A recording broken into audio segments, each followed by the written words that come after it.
Pilipinas, pag antibiotics, pandesal, ang nanakawin mo, sigurado huli ka. Pero pag nagnakaw ka ng malaki, magiging congressman ka. Pag mas malaki ninakaw mo, magiging senador ka. Pag barkada mo si Napoles, syempre si Napoles, i-clear ka, barkada mo siya eh. Diba? Magiging vice president ka. At pag naging presidente ka, mga kasama mo, kasama na sa corruption. You go to the LTO, kumuha ka ng lisensya, corruption.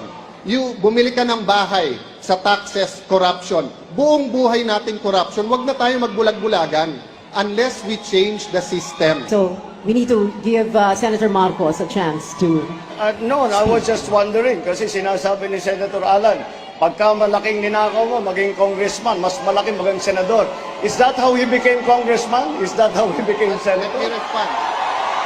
That's not how I became congressman. It's not how I became senator. Well, mga kababayan, alam kong sa Europe nag-aral si Senator Bongbong kahit peke yung diploma. Pero Ibang issue na yan, Senator Alan. ang sinabi ko po na magiging congressman ka, that's sarcasm. Because it applies to many, not to all. Okay. Kung ako'y naging congressman dahil corrupt, di sana hindi ako sumama sa EDSA 1, EDSA 2, hindi ako lumaban sa corruption ni Binay, hindi ako lumaban sa corruption ni Arroyo. But Senator Marcos, nasaan ka pag corruption ang pinag-uusapan? Diba? Wala ka sa hearing. Sabi mo kanina, Senator Marcos, matagal tayong magkapartido, bakit ngayon lang bringing up? Naalala ko tuloy, nung hearing na Napoles, galit siya sa akin lumapit kasi pinapatawag ko yung isang Maya Santos. Ngayon ko lang nalaman bakit, kasi lumalabas doon sa final ngayon sa Ombudsman, yun pala ang in-between ni Senator Bongbong at ni Napoles. All right. This was the last word on the... To be fair to you, Senator Bongbong, yun din ang akala ko. Kung may Napoles ka, bakit ngayon lang? Tinignan ko 2007 to 2009 lang yung audit, 2011 yung sayo. Kaya ngayon lang lumabas. Pangalawa po, hindi totoo walang basihan ang numero. $4 billion na po, 2 bilyong piso ang na-recover ng PCGG. Ayan po, chairman ng COMELEC, dating PCGG. Hindi ko alam kung sa akin siya natatawa o kay Senator Bongbong. Pangatlo po, $1 billion ang ngayon pinaglalabanan pa rin ng gobyerno at ng Marcos family.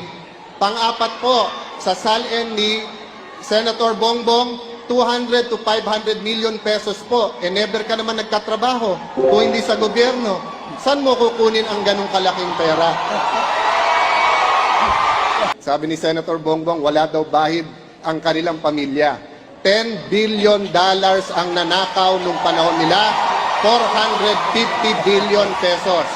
Nung isang linggo lang po, nagulat ako, 205 million po niligay sa Napoles na mga NGO. Pork barrel po yon ng hindi ng tatay niya pero siya. Kung yun po ay hindi pa bahid politika, hintayin nyo maging vice president siya. Baka $100 billion na ang mawala sa atin. Alright.